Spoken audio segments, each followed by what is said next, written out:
Hey, I'm Dante, And hey, I'm Dana. and welcome to the Dante Show.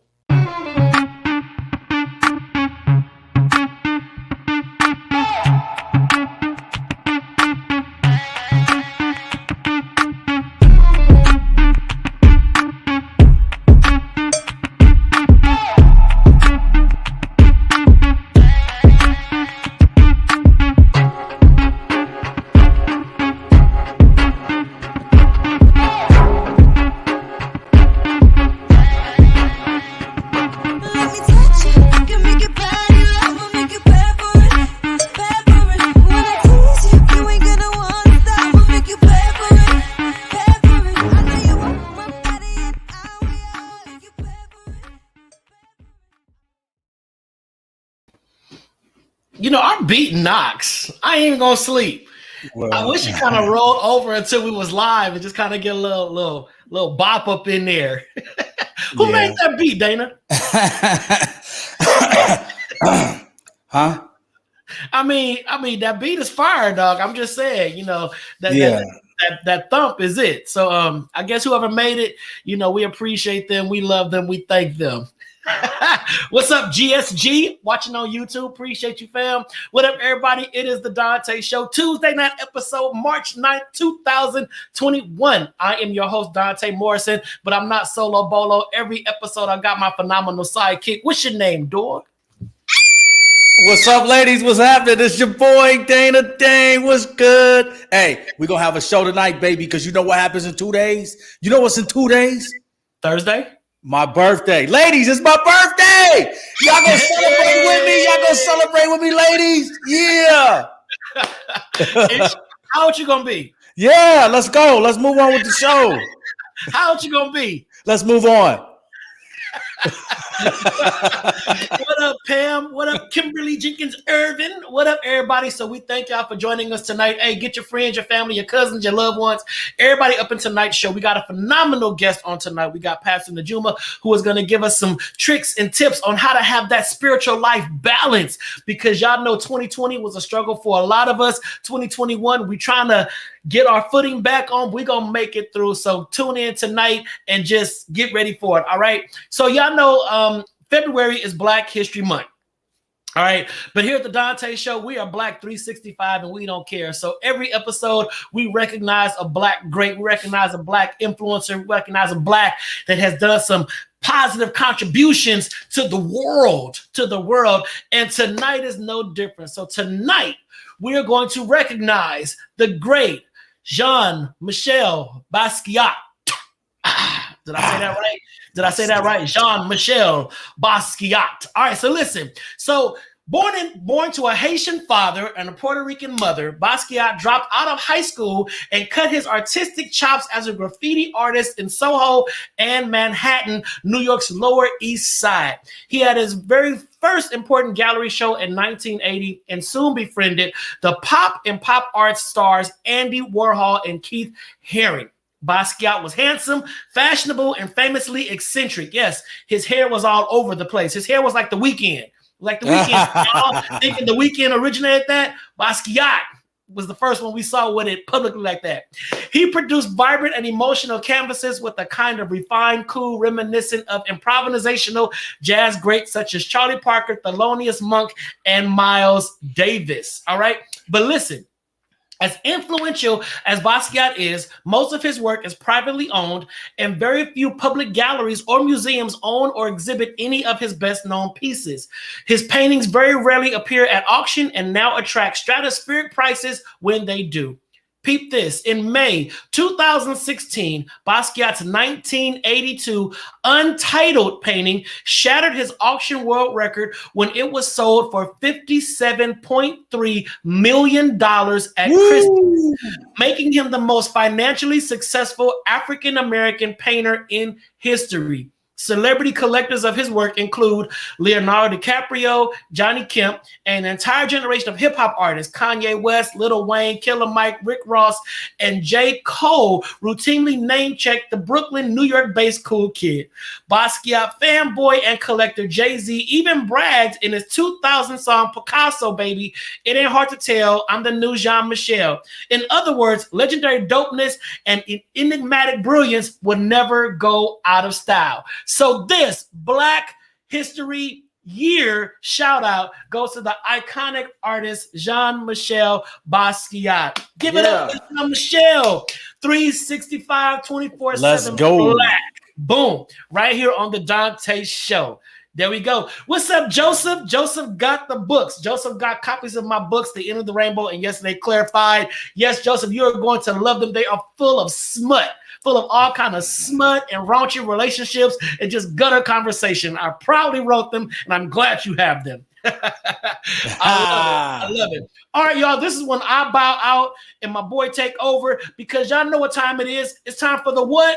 It's time for the Dana drop. Boom. Boom.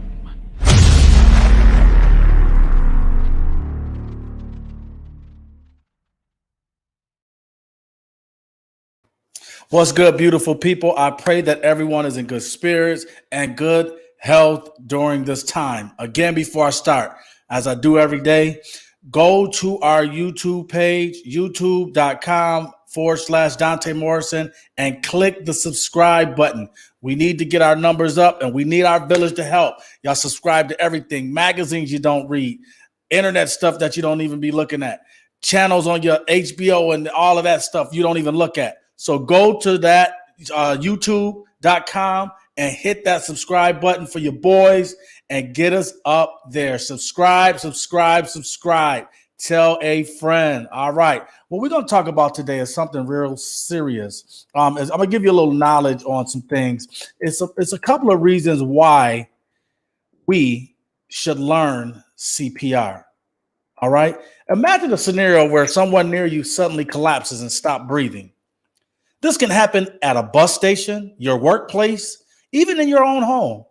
In such an event, do you really know what's going on? More importantly, do you know that your actions within the next few minutes could make the difference between life and death? All right. CPR saves lives. More than 300,000 people suffer from cardiac arrest in the United States each year. A person might suddenly collapse, lose consciousness, and stop breathing. Cardiac arrest is caused by a problem in the heart electrical system, after which it is unable to effectively pump blood through the rest of the body. The first few minutes after cardiac arrest are critical. A person's brain will cease to function 4 to 6 minutes after the heart stops beating. What's more, it's been found that the chances of survival of a double CPR is given. Chances of survival double, after CPR is given within the first 2 minutes of cardiac arrest. Time is critical when it comes to performing CPR. CPR awareness is low. Less than 50% out of hospital cardiac arrest victims receive bystander CPR. In fact, national statistics show that 15 to 30% out of hospital cardiac arrest victims, bystander CPR, don't do anything. This should tell you something about the level of awareness and preparedness there is among people in the event of a cardiac emergency. Many people are simply at a loss of what to do if someone near them suddenly collapses. Not enough people receive CPR training, which result in people not doing anything at all, just standing, looking, and things like, oh, what's going on? And just frantically, things like going on. And a lot of the reasons why is because people don't want to harm themselves. They don't want to harm, the person, legal risks, repercussions due to wrong CPR technique, causing harm to the victim, and concerns related to infection. CPR is easy to learn. CPR is not a technical medical procedure, and you don't have to be a doctor to perform it. It's a basic set of hand movements with some mouth to mouth if comfortable. In fact, you can be outlined on a CPR YouTube. You can YouTube CPR steps. You can also go on Google and Google free. They even have free CPR classes that you can, do and things like that for free just to learn CPR. Mouth to mouth. And here's one good thing: mouth to mouth resuscitation isn't necessary. Wow, I never knew this is. I'm learning because I thought when you're doing CPR, you have to do the breaths and things like that. So one of the main reasons why bystanders choose not to administer CPR is the hesitancy to perform the mouth-to-mouth portion. Of course, giving mouth-to-mouth to a stranger might be too much for some people to handle. Not, especially now with the COVID and things like that. I totally understand that. But some people are also concerned with other health risks as well. The good news is mouth-to-mouth resuscitation is not necessary for people who don't feel comfortable doing it. So what this is saying is that when you're performing CPR, mouth-to-mouth is not necessary. So you don't have to really do mouth-to-mouth. So that's good. All right. And another thing is you can save someone you love. Most cardiac arrests happen outside the hospital in a home. This is why there's a growing movement led by the American Heart Association to push for CPR training in schools to young adults, to children. Of course, the earlier you learn CPR, the better you'll be at it and the better you can teach someone who you're trying to assist as well. Just remember that this could be you.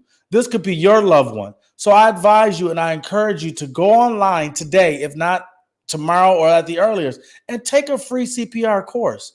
Take some of these courses because especially now with the pandemic going on and people's stress levels and people having strokes and things like this, CPR could be helpful. You might just be able to save someone's life or at least get them stable enough until the proper emergency arrives and be able to save that person's life, okay? So I challenge you all out there, our village. If you don't know, please take a CPR course. It can save someone you love's life, all right? That's the Dana Drop. I'm out.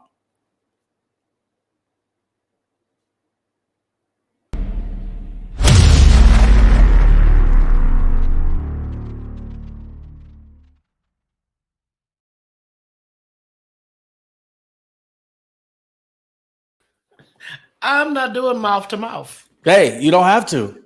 I don't plan on it. You don't have to. I will stand over you. I'll point my hand. Rise. Take up my mat and walk. Lazarus. Right. I can't do it. I can't. I'm sorry. It's not in my DNA. But it's crazy because I had another drop today. But I said, I was watching a little short film and it showed the importance of learning and knowing CPR. You can actually save somebody's life, man, or, better their chances at survival. Okay, well, Sharitha Johnson just said, keep the disposable mouthpiece on you. Yeah. I'm going to keep a bottle of blessed oil. Get up. Period. Get up. The Lord said, get up. Hey. If you don't get up, then it wasn't God's will. Wow. All right, look, y'all. So it wasn't me, Lord.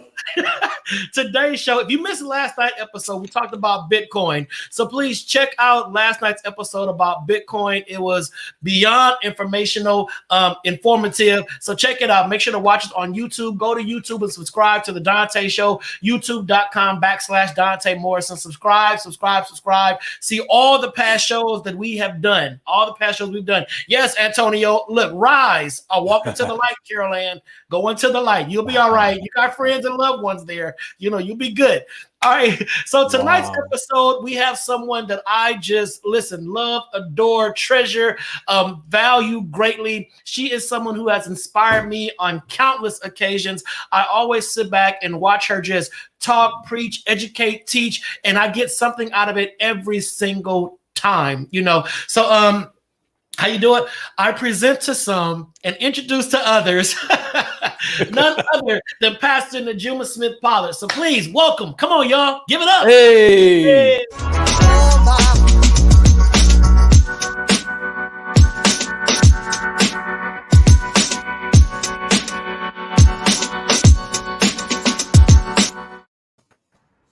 Hey, Donta. Hey. Hey. I love when guests come on the show and they got their backdrop. Come on now. I'm not seeing no kitchen pots and pans. I ain't seeing no dish rags. Ain't no kids running behind you playing with their toys. You came ready. I appreciate you for that. Absolutely. That's how you get invited back. Come on now. Amen. You know what? I have our job, a lot of my job last year, I had spent a lot of what I call screen time. And you know, and I have I'm in a smaller apartment. I'm not in a huge in a huge house yet. And so the lady I work with, she was like, we're going to get you some backdrops. So actually this thing flips over. I got like 2 or 3 different options. Listen. So we can be up in this piece. I love it. I love it. So Yeah. I know who you are. Listen, you give me so many opportunities to teach and preach, within your ministry. So, I'm a fan. But can you just do a overview and let the guests know who is Reverend Najuma? Because they're going to see that Reverend Najuma and be like, oh, Lord, here comes a Christian show. Here we go. Here we go. Right. Though. So go ahead and break the folks off with your resume and bio. I will do that. So I'm gonna keep it brief. So I'm Reverend Najuma Smith-Pollard. I'm a pastor of Word of Encouragement Church here in Los Angeles. I'm also program manager at the Cecil Murray Center for Community Engagement. Really active in LA in the civic engagement space and faith leadership space. But more importantly, I'm a mom. I got kids. I got grandkids now, so I'm a granny. And born and raised here in Los Angeles, and so LA's home for me. And and I'm cool. I'm cool. Show them nails. Yeah, she bought it. I'm a pastor, but I'm not boring at all. Right, and you left out the doctor part. Yes, it's Reverend Dr. Najuma Smith-Pollard. Yes. You're so humble. You're so humble. You're so humble. It only means something in certain spaces. Like some places it doesn't mean anything. Like your name is Najuma, and that's it. So. Right. But I want to preface that because so often, especially in clerical arenas, you hear doctor this, doctor that, doctor, Right. but they ain't got no bachelor's degree. They barely left high school, but they got the title of doctor. And you rightfully earned that doctorate. So I just want to make sure that we recognize that and affirm you as such. So, I appreciate that. And I wrote a book, y'all. I got a whole 200-page dissertation. So thank you, Donta. Because, sometimes I forget. So thank you. Yeah, it's a whole book. Yeah, listen. I did that. Yeah. So what I want us to dive into on tonight, and I kind of brought it up earlier. So everybody, am I echoing? I think the producer says I'm echoing. Am I echoing to y'all? I heard a little echo, but a little echo. Okay, it could be my mic. I don't know what's going on. It's a lot happening over here in Morrison Studios. But try to work through the echo, y'all. I apologize. But I wanted Dr. Reverend Najuma to be on the show because I want to talk about spiritual life balance. And I'm looking at the thread. I see my barber, Antonio, and we always talk about the Lord when I'm in this barber chair getting my hair cut. I see my co-pastor, Kimberly Jenkins Irvin, up on here. Hey. And there go my sister in Christ, Danica Clark, Elder Danica Clark. And I think that what happened in 2020 was a lot. Yeah. It was a lot. And when we think about that lotness of 2020, it was very challenging to be a Christian in some points. Yeah. One, we didn't have the sanctuary to go to. Right. We didn't have that. So we couldn't congregate together as saints of God. Two, we had to sit back and watch all that civil unrest, and then not go to the church house and shout it off. We had to watch it. Three, we were dealing with the pandemic that was taking our loved ones. People were just leaving us, and we didn't get to have that final goodbye. Yeah. So it's safe to say that a lot of us, we got a case of the efforts. Like, I can't deal with this anymore. But even in the midst of that anger, we didn't lose our relationship. But for some Christians, it felt like I I can't do this. I can't Yeah. do this. So I want us Yeah. to talk about, that spiritual balance when life is still happening and you can't get close to your siblings in Christ. You got to watch church on TV. Yeah. How do we navigate those spaces? So thank you. And this is a great topic because even though some of our nation has opened up, we are still in a pandemic. And what I tell people and what I share, because I've had a couple of similar conversations with news media, is that we still have yet to see the real fallout when people realize how many jobs were lost, how many businesses are not going to open back up. Like I went to the Beverly Center. It's a lot of stores that's gone, right? Mm-hmm. So the reality of that hasn't fully hit. And then the reality of 500,000 people dying in less than a year. We've been in like survival mode for the last year. Right. But once survival mode is over and reality kicks in, that's going to be like the second wave, if you will, of that pandemic, because it's going to be more of an emotional wave where people really sit back and like, oh shit, excuse my French, I'm sorry. Sorry, my bad. What did I just go through? You know what I'm saying? My bad, sorry. But that's the reality. It's kind of like when you go through something and like you have a car accident and most people have a car accident. You're like, I'm fine, I'm going home. And then like a week later, you're like, wait a minute. Right. That part. When the reality of it all hits. When that reality hits, the impact of this is so, I think right now, for the last year, people have been in survival mode. And when it comes to, finding spiritual balance, I think the way people have found spiritual balance to some degree is the beauty of this technology, right? Because the technology has allowed us to stay connected to a degree.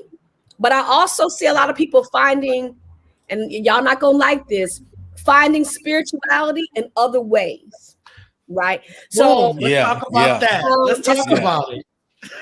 And so, like, you have and I don't know how much people pay attention, but like you have a wave of people who are getting into, and I'm not opposed to any of it. I'm just naming what we see, like meditation and other forms of spiritual practice that don't require sanctuary, that don't require pulpits, that don't necessarily require preachers and, prayer warriors and choirs and things like that. So people are getting back. Astrology is having like a whole new wave and even like Wiccan. And I'm not just talking for white folks. I'm talking about Black folks who are returning to, ancestral worship and African forms of worship, which is nothing. I'm not judging any of it. I'm just talking about what we see. And so because it was such an affront, what do you mean no church? What do you mean no worship spaces? People had to figure it out on their own, and people have discovered new forms of spiritual practice. Right. And that's just a reality. That's just a reality. And then this internet made it easy because everybody now was preaching. Everybody's preaching. Listen, by mid-July, everybody had a sermon. Yeah. Like, guru this, pastor this, preacher, and I'm not judging it, but everybody had like these, these kind of listening. Yeah, and everybody got a word from somewhere. And so and because this digital space made it available, I could click from, I can go from this person to this person, to that worship. I can test this out. And here's the thing. And because I'm in my home, I can watch the crystals over here. And then I can go to the website and go to a Baptist church. And then when I'm done with that, I can go over here. And if I want to be a little Catholic for an hour, and nobody will know. As I read my horoscope. Right. And then try to find God in the midst of all of that. So because people have been trying to figure this thing out. And for a lot of people, the church clearly didn't have the answer because all of y'all got kicked out, right? All of y'all got kicked out your buildings. God kicked everybody out, right? So people have been trying to figure it out. And, those of us who have the role of pastor, I think and let me say this, a lot of us were in shock for a couple of months, right? Because there's no playbook for pastoring in a pandemic. There's no playbook for how to run church from your house in your living room through a Zoom call. And keep the building open. And keep the building open and the money coming in, right? And so, because expenses don't go away. Right. And so, you know, even for a lot of pastors, they had to go into figured out mode. And when you're in figured out mode, you can't necessarily reach everybody, right? And then people just were like, well, I'm gonna start testing and trying because, you know, ain't nobody seeing me what I'm doing. So it's a lot going on.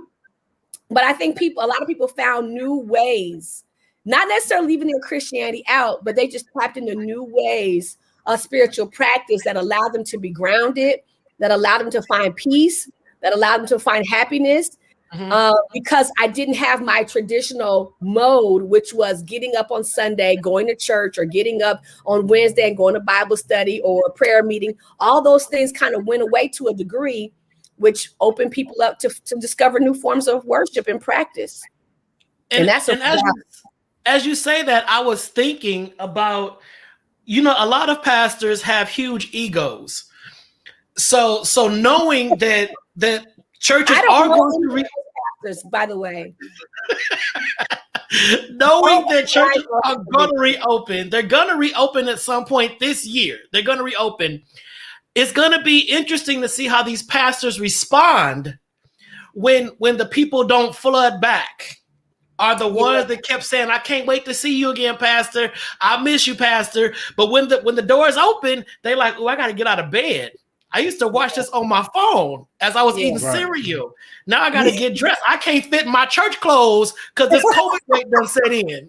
You know, so it makes you wonder what kind of pastors are going to have tough skin. Because like you said, the car crash happened. Yeah. You know, the back pain ain't hit yet. So it's like they're going to have that tough skin when they realize that the saints that you thought was going to be there, they're just not there. You know? Yeah, and I think for a few reasons people aren't going to come back. Well, one, of course, people have learned a new habit, right? I mean, what's the teaching? It takes 21 days to learn a new habit. So we have all mastered a new habit called doing spiritual practice, church worship, right from my wherever, right? wherever I'm at, that's where I'm doing it. We have learned a new habit, and now we have become good at this new habit. And so when you open up the doors, you want me to revert back to a habit that I've mastered out of. And so some people mentally, that's not going to work, right? And then some people have figured out I can have a full-blown relationship with God from my house. Yeah. And however I want to perceive God to be. Right. Whoever God is to me. Right. So you have that person who has not changed their love with God. They have just learned a new way of engaging God from their home, and that they can literally, you know, engage. Because some people I'm an introvert. I actually don't mind being in the house, right? So imagine all the people who have discovered great comfort, not just comfortability, but great peace and comfort in having worship in their home, in their own space, maybe with their family or their spouse or their children, and then going on and letting Sunday be a day of real rest or a day of, you know, of leisure. And you want me to go back to 3 hours of service? No, it ain't happening, homie. I'm not just service. I gotta work. I gotta sing. I gotta usher. I gotta greet. I gotta do all this other stuff. Right. You know. And because and then there are gonna be people who have just fallen off, right? Like they just have not. And when I say fallen off, again, I'm not saying that to be negative. I'm just saying people have fallen off from what they thought they needed. Like we thought we needed a building. We thought we needed pulpits. We thought we needed it to be a certain way. And then I've discovered I don't need what I thought I needed. And so something else has come and replaced that need. And so you're going to have people falling off for various reasons. And you're right, pastors, people who are used to a full service or a full number will have to adjust to those numbers being different. And I'm not casting a derogatory notion on anybody's church. I'm just saying that people have adjusted to this way of doing, and we've done it for a year.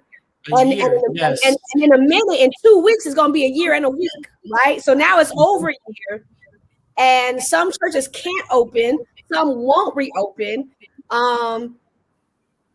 So we're just new people, and so for myself as a pastor, and other pastors, the conversation is what is new, what does reopening really look like, and what does that really mean? And I think for sure, like, as we were talking about before we came on live, like this whole digital space, it is the way of life. Not about to be, it is the way of life. And for a lot of people, it's the permanent way of life. I think that this way of life could have happened a long time ago without the pandemic, because we see TD Jakes on TV. We see all of these other pastors and stuff on TV. And I know people that are members of these churches. I'm like, how are you a member of TD Jakes Church and you live in Idaho? So, that's where they send their tithes and things like that, Right. So listen, I think electronic everything has changed life. Yeah.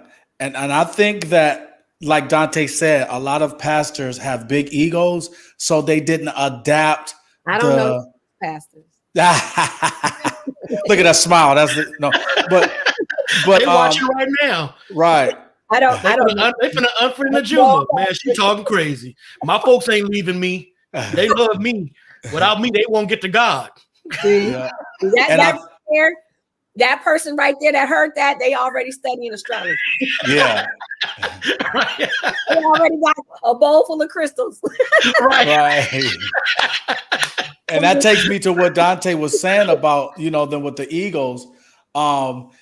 They want people there. They want those live amens and pastor, you show preaching, and the ego stroking. And the adjutant carrying everything. I'm not going to get into all that, but I'm just saying some people want that. So again, they could have adapted this social media way of church a long time ago. And they just didn't because of that. But now, even with the cryptocurrency, even with, nobody carrying cash really know much, because I rarely carry cash. I carry my card. All of this stuff is it's almost like you're going to have to change with the time. Like old school way of preaching don't work for the young people right now, because now you're preaching at them instead of to them. You know what I'm saying? So you have to, even with music, if you're trying to be an artist that was out in the 90s or 80s, if you still want to be relevant right now, you got to change with the time. And a lot of people are scared of that, but it's getting ready to be forced to happen. Right. So I want to just add this to what you're saying, Dana.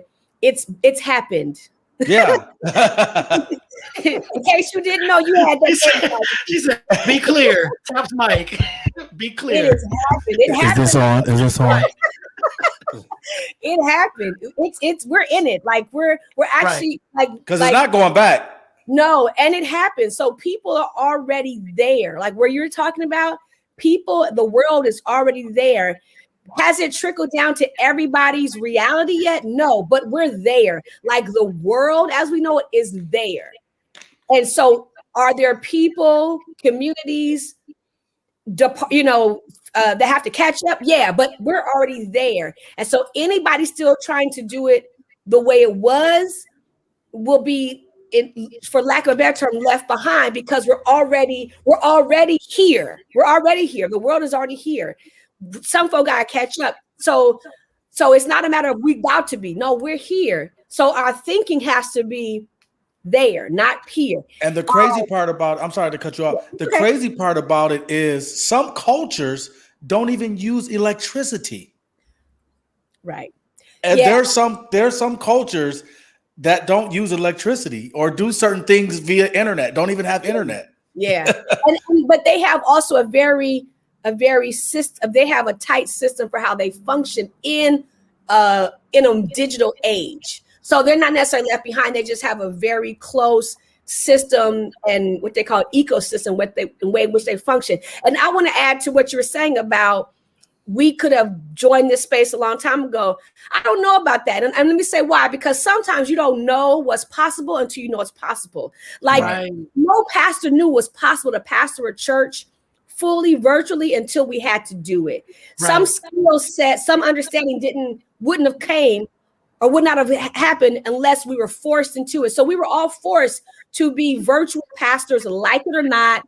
You know, it was like TBN on steroids by June, right? Right. Like 2020, it was and you know, it's TBN on steroids. And so, you know, so we didn't know we could do it. And now that we know we can do it, and I know pastors who were like, yeah, I don't even know if I'm gonna go back.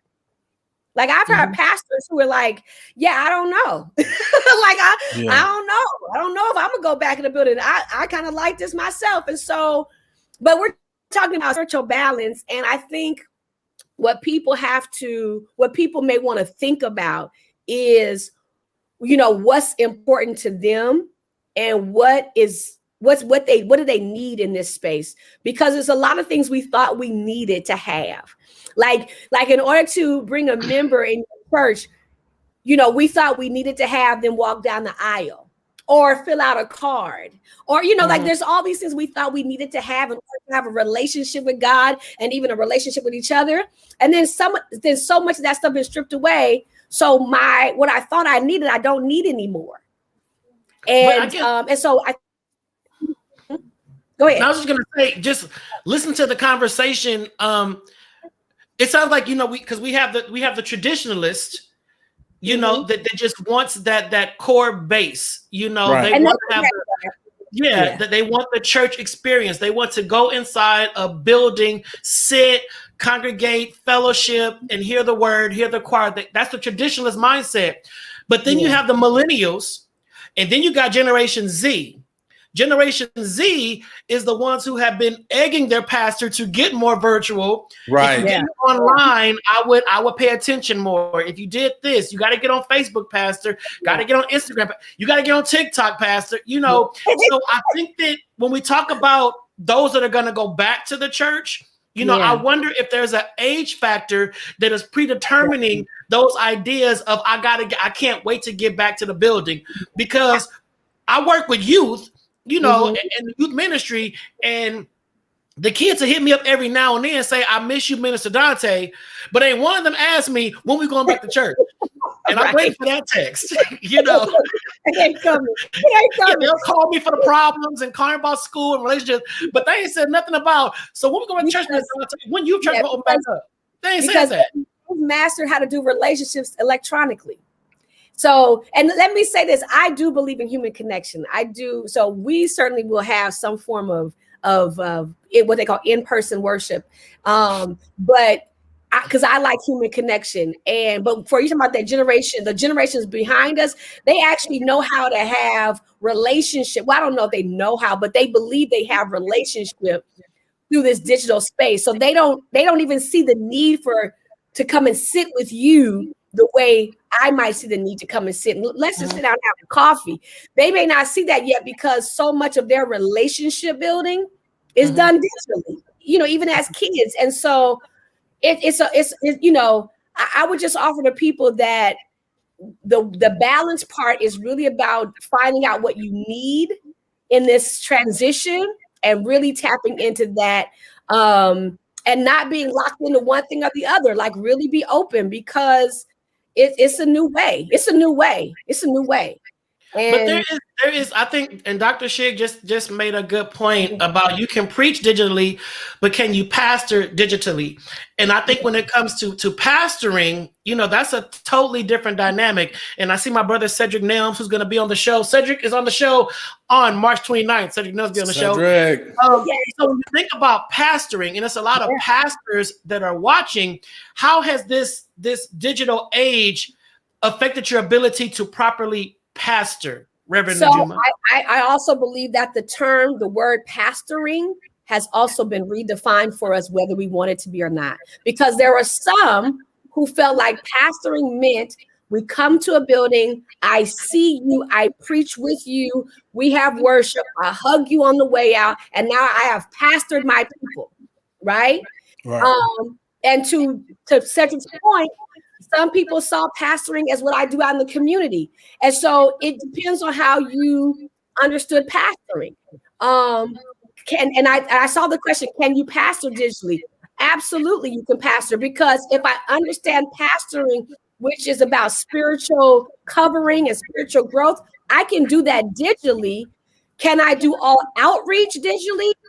Some of it, but maybe not all of it. There is some level of engagement that's necessary. So I think part of what is happening even for us as pastors is we are being forced to redefine what my pastoral role and my assignment is. Right. Because it's different for other people. Some people really thought their pastoring was being at church on Sunday in a building to hug people when they come in, hug them when they go out, go by the hospital, go by, and serve communion. None of that could happen.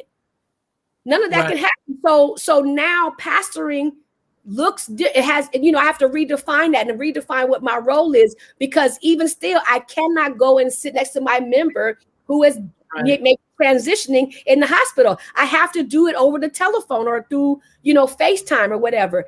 But does that mean that I'm not pastoring them because I'm not being with them in personal space? So I think it's a lot of redefining going on, and none of us have the answer. Mm-hmm. But I think what we have to figure out is, what's the answer for me? Like, what does pastoring look like for Najuma? What does pastoring look like for Cedric Nelms? Because a lot of it will be based upon our community, who we serve and how we serve. And we're not all called to do the same thing. We maybe all be called to preach, like preaching and teaching might be part of it, but how we do the other stuff may be different. But there are some people who are effectively pastoring and they don't actually have physical contact with a lot of people. Right.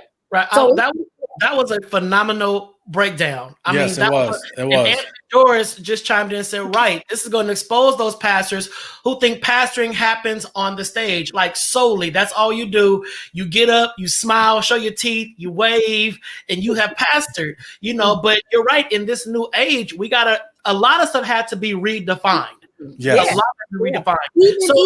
Even the community engagement, because, well, right now you can probably do feedings, but like how you do feedings has changed, because the county doesn't allow you to just do the things like, have a bunch of food and pass it out. Now people looking at you like, who cooked it? Right. Yeah. Where your gloves on this dish? Right. Yeah. And everybody sanitize, right? And so, right. I don't think just because they are poor or they're homeless. Listen, I have seen homeless people be like, mm-mm. Right. And that ain't just started. That part ain't just started. Homeless people always been choosy. These homeless where you get that chicken from? Persnickety about their stuff, and they understand the dangers of COVID, so they're not playing either. Right. So Reverend Najuma, question. So since we're talking about redefining a lot, so a lot of Christians now have to redefine, their Christian walk, because the tradition has shifted. You don't see them getting in the cars on Sunday morning, leaving their house, going, waving at their neighbors with their big hats and whatnot. So it's like the Christian walk. We all supposed to be the salt of the earth. Our light is always supposed to shine. Yeah. But what about those people that have resounded to that state of mind of, I don't think I want to go back to the church building because I'm getting what I need. I have tapped into God like never before, because this pandemic forced me to redefine how I approach God. So I know for a lot of people, they may deal with the guilt of that because traditionally we have been brought up, in the building. Yeah. So how does a Christian navigate that new mind space they may be in right now? So this may not be popular, what I'm about to say. This may not be popular. So to all my pastor friends, don't be mad at me, but this may not be popular. So I think what God has done for a lot of people, maybe not everybody, but for a lot of people, he has helped people. And I'm not saying people don't need spiritual guidance, but the attachment to spirit leaders, like one person or two people, or the person in front, like the attachment to that, I think God has helped some to get free from that. And what I mean by that, like, if my pastor ain't saying it, or if he or she is not, then God isn't in it. I think what God has done for a lot of people has been like, I'm showing up in your bedroom and it's just you and me. And I'm not saying people don't respect their past. I'm just saying I think what God has done is a lot of people have gotten free from the attachment to individuals. Yeah. And Yeah. that and that level of freedom is gonna be hard.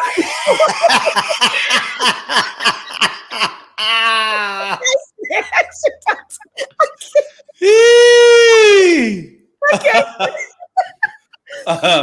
So Listen.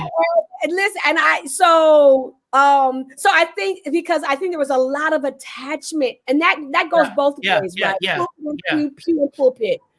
And I just think, I believe what I'm seeing and what I'm hearing and what I'm understanding, what I'm reading about is how people are getting free from these unhealthy attachments where people were made God and God was like, nah, they ain't never been God. Right. And I'm showing you that by showing up in your living room, in your bedroom, absent from that person, him or her.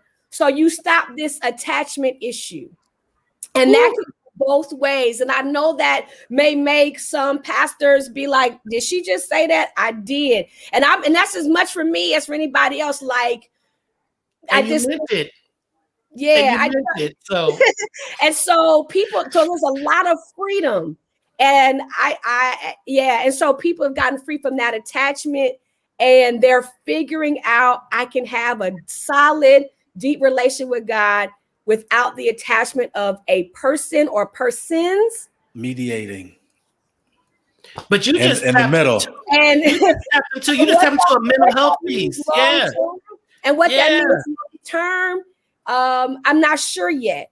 I'm not sure what that means long term, but I think it is something that a lot of leaders as well as people are going to have to reconcile. That's as you were speaking, that's a mental health breakthrough. It is. Because when you are so mentally bound, and tied into this, and I think, man, I can't see it no more. It was a comment that scrolled by Anthony. Anthony, just come on the show, Anthony.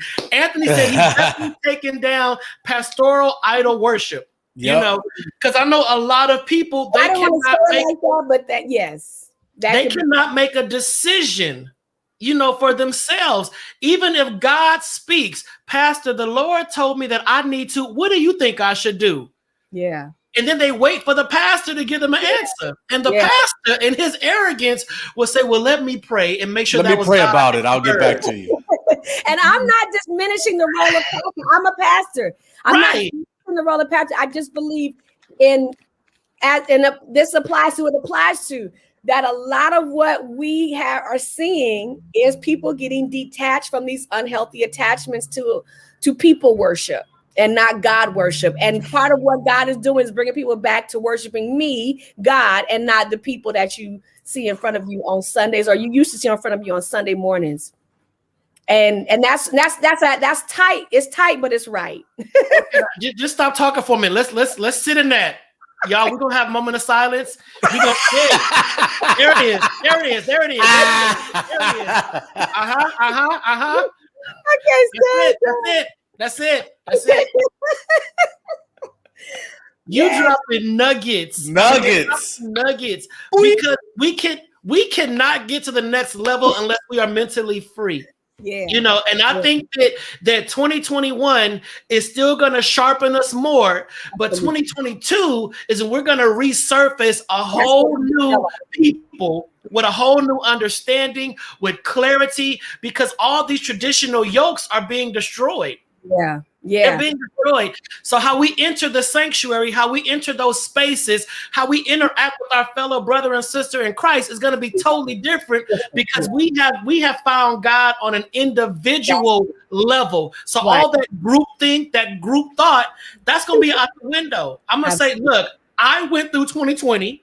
I dissected. I went to the root. I found God. I detached. I re-engaged in a way that was healthy for me. So now let's grow this thing the way it's supposed to be. That's right. Because you got to imagine all the people who were in hospitals, and I'm just using it as a kind of an extreme example, who could not get their pastor to be present, and they had to pray themselves through their healing.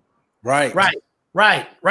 All the people who have been grieving, who have to pray themselves with their family alone because you can't have people at your house through their grief and their bereavement. Those are like kind of extreme examples, but there's so much of that going on. And so I believe God has shown up for a lot of people by himself, all by God's self. He's God alone. And when people, and as people figure that out, they're like, oh. And also, when you think about that Sunday morning when we all started waking up, realizing we couldn't go to the church house to have the corporate prayer, to have the intercessor, to have all that experience in the church house, we had to sit back and say, well, how bad do I really want God? Yeah. And God is asking, how bad do you really want me? Because regardless of where you're at, you can reach me right here. So in those moments when we sitting by ourselves, just saying, man, I need a word. And God, like, I hit it in your heart. I got you. I got you. You've been singing. Yeah. You got to regurgitate that word and chew on everything you've been taught. To get through those experiences. So, Reverend Najuma, you dropping nuggets. We cursed the isolation of the pandemic, in the beginning, because it's something that we're not used to. But there's something about isolation that people forget is that if you look in the Bible, a lot of times when people are isolated, they were not isolated from God. They were just isolated from other people. Right. But they weren't necessarily isolated from God. And they weren't isolated from the angels. They weren't isolated from the Holy Spirit. They might have just been isolated from people. And so that's what this pandemic is doing and has done for a lot of people, is that I might be isolated from you. Come on. It's like I'm not isolated from him, them. know, and God was able to show himself for a lot of folks. And what's going to be amazing is when these doors open, and I'm not saying this to I'm not trying to say it the wrong way, but when these doors open and we do get back into the church house, you're going to kind of sense who really took that pandemic time to get closer to God and who was just here for the shenanigans, stunts, and shows that used to occur within the church. It's going to be a lot of renewed minds in those pulpits. Like, I ain't here for no games. I ain't got time for it. Either we going to do God or we not. Yeah. You come up with that mess. We're not here for that, because 2020 took us on such a journey. Yeah. I mean, Six Flags needs to make a roller coaster called 2020. Oh, the pandemic, right? It needs to be a ride just called I'm going to ride 2020. It's going to loop you, spin you, throw you out, and suck you back into the car. Just make you feel near death. I survived 2020. And when we get back in that church, all that other stuff that used to happen, that's out the window, because I have tapped in on a whole nother level.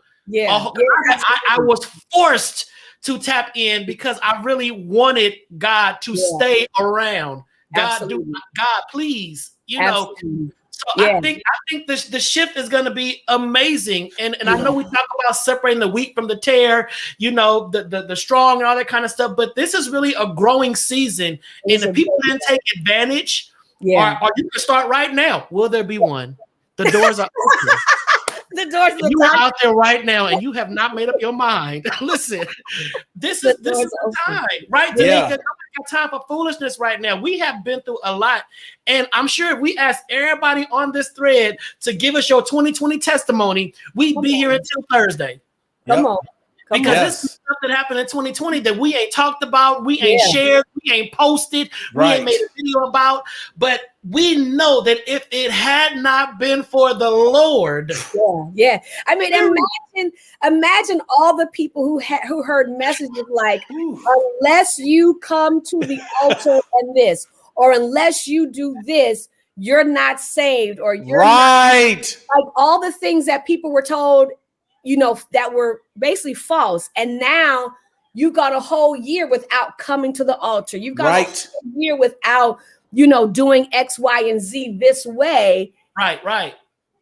And they're like, oh, and I'm still here, and God still loves me. God still blessing me. Yeah, because I'm clear. it's a traditional thing. It's just Yeah. some things are Old just ritual practice. it's just something to say. And You when got you to do this to be saved, and you got to do this, and you got to do that to be saved. And if you don't do this, And when you sit back and think about all the folks that were blessed abundantly in the midst of a pandemic without going to church, right? Because they sat still, they took time to say, Lord, I need you now. Talk to me, Lord. Guide I me. need you now. Right. Guide me, God, because my job is on the Guide line. me, oh This is Lord. happening. What's going on, God? And to be able to sit in that quiet space and let God be God.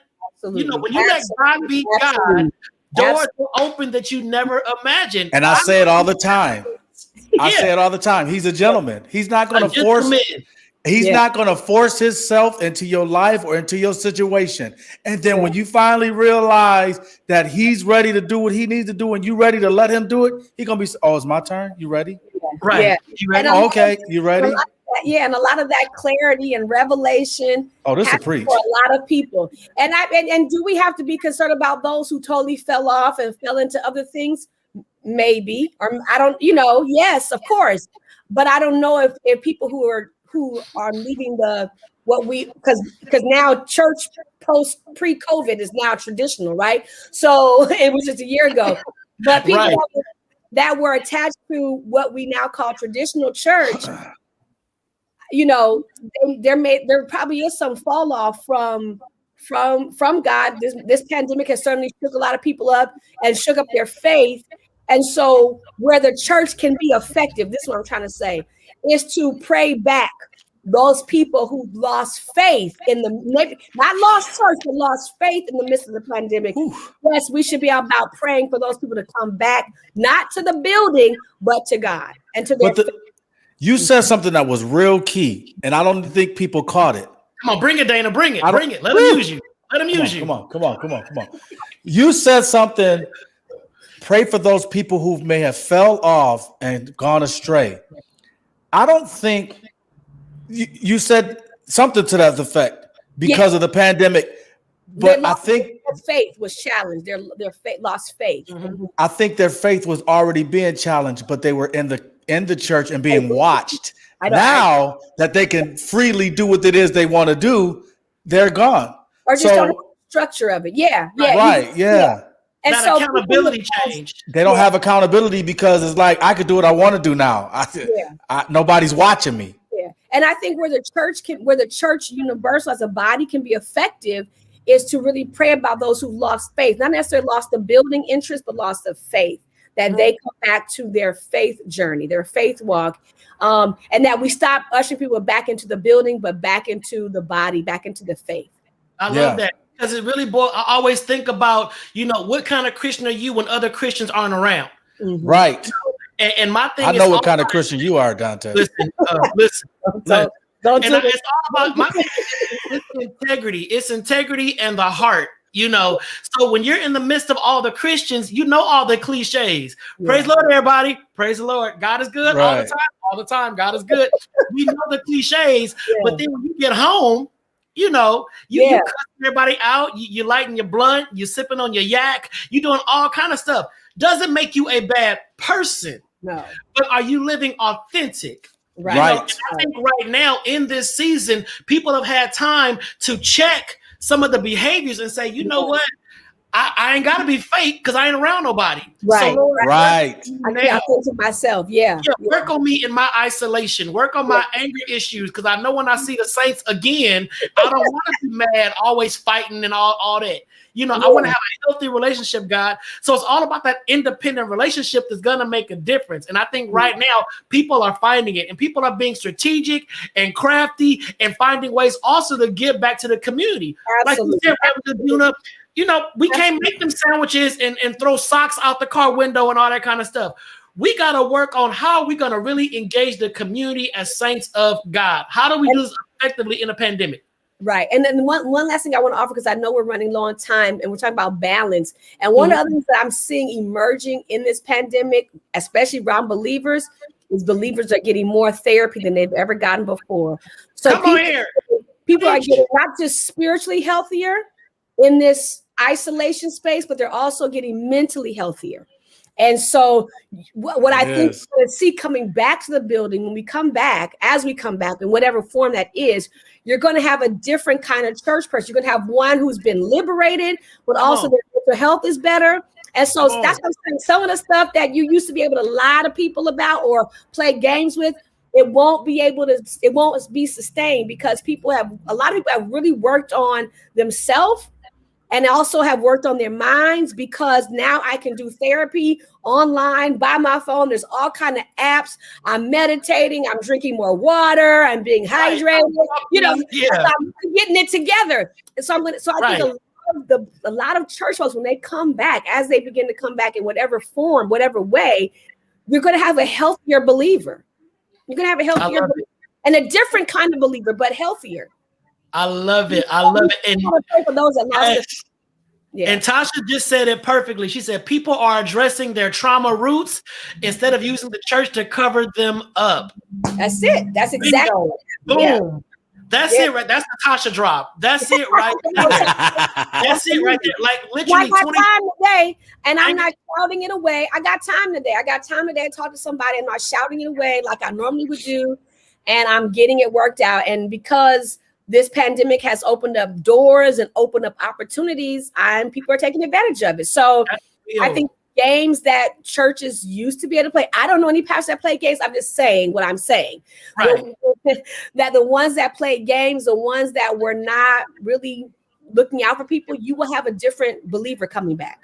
And what's going to be funny is it's going to be that saint. It's going to be that saint that's going to come back changed. And people are going to try to remind that person, well, remember in 2019? Yeah. But I've done the work, beloved. Yeah. You know, post-pandemic, baby. Right. I'm post-pandemic. I've done the work. I've sought therapy. You should too. You know, have you talked to a therapist? Well, pastor said, but have you talked to a licensed professional therapist? Not pastor, PASSA, a therapist. You know, go sit on somebody's couch, unpack all of that stuff that, like Tasha said, you've been covering up by coming to this building. Because God wants us whole, mentally, spiritually, emotionally, physically. He wants us whole, and that takes work. Right. Michelle, detoxing the mind and spirit. Y'all, it's 9:03. We are so sorry. No, we're always prompt. We apologize. We are so sorry. Hopefully, y'all got the help you need. I am so glad to see all my sisters and brothers in Christ. Y'all been dropping this knowledge up on here. Reverend Najuma, let folks know how they can get in contact with you. Are you doing church virtually? I am. So we do. So a couple of things right now. We're doing a 6:30 a.m. Lenten devotional at our page on Facebook is Word of Encouragement Church, or you could just WOE Church on Facebook. So you can come join us any morning at 6:30 a.m. for our devotional. Set your notifications. We're doing a Lenten devotional and we're just focusing on Psalm 51, a better me, looking at David's prayer to God to change him and how we can be better at the end of Lent. On all social media, I'm Rev Juju, REVJUJU. So that's Facebook, Instagram, Twitter, and Reverend Najuma on LinkedIn. But hit me up, connect with me. I'd love to meet and know all of you. Hey. We do Sunday virtual at 9 a.m. Oh, yeah. By the way, we do Sunday at 9. Right. Oh, yeah. I forgot. That was the 9 a.m. worship. We do that too. Blah, blah, blah, blah, blah. Yeah. That too. Yeah. Right. Listen, you have been a blessing. When I say I think that you have allowed us to just exhale on tonight. Yes. Personally, you helped a lot of Christians on tonight better understand how we should navigate this journey, this ride. I love it. I love it. Oh, people are asking, are you on YouTube? I do have a YouTube channel, but it's not one that I update regularly. I got to sharpen my skills on YouTube, but I am on TikTok.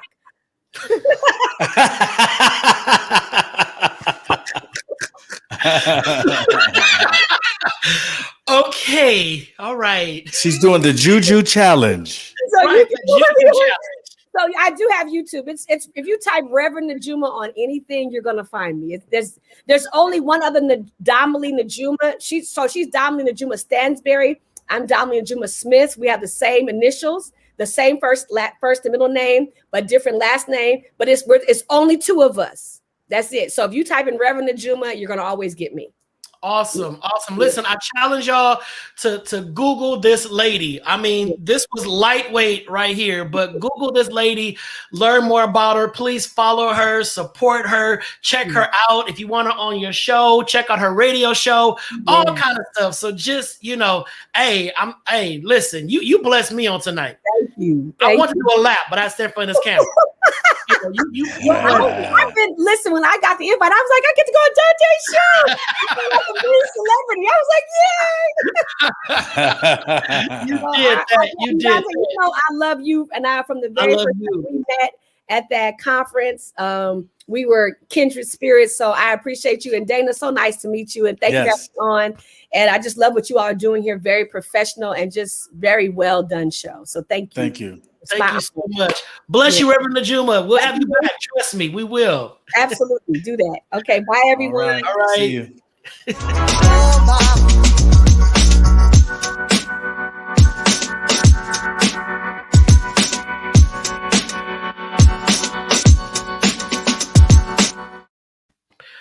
Man, she laid me out. Listen, that was meat.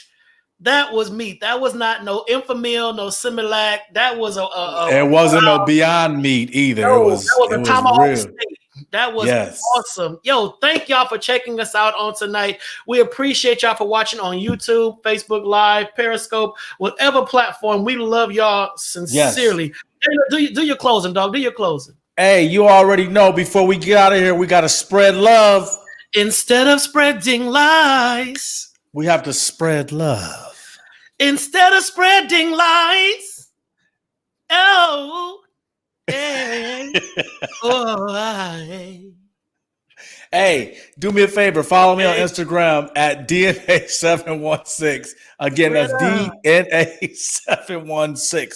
You can see all what I got going on musically and have some funny posts as well. Yo. You better stop lying. Stop lying. Oh, yeah. Stop all that lying and spread love. Spread love. Spread love. Spread love. Spread love. If you give me a good run, I'll let the lady scream for you. Oh, check out me, Dante Morrison on Instagram. Dante_Morrison on Instagram. Check me out. I post from time to time, but I like to, keep it light, keep it healthy. But the big thing is the Dante Show on YouTube. Yes. Follow, subscribe on YouTube. YouTube.com/Dante Morrison. YouTube.com/Dante Morrison. If you have not subscribed yet, I don't know why. Yeah, tell me your either. Friends, tell your family, tell your cousins, tell your loved ones to subscribe. Check out the Dante Show. Look, stop sleeping on me and Dana. All right, Village, we love y'all. We appreciate y'all. There is nobody like the Dante Show Village. Without y'all, we'd be two dudes just talking to each other. So we appreciate y'all sincerely from the bottom of our heart. All right. Also, big kudos to Kwame Corbett and the Pyro Network family. Pyro Media Network is the machine behind the Dante Show. You guys don't see Kwame, but he is behind the scenes talking to us, chatting with us, doing all the visuals. Everything you see for the Dante Show was created by Kwame Media and Kwame Corbett and Kwame Media. That could be an offset brand. Oh, wow. Ooh.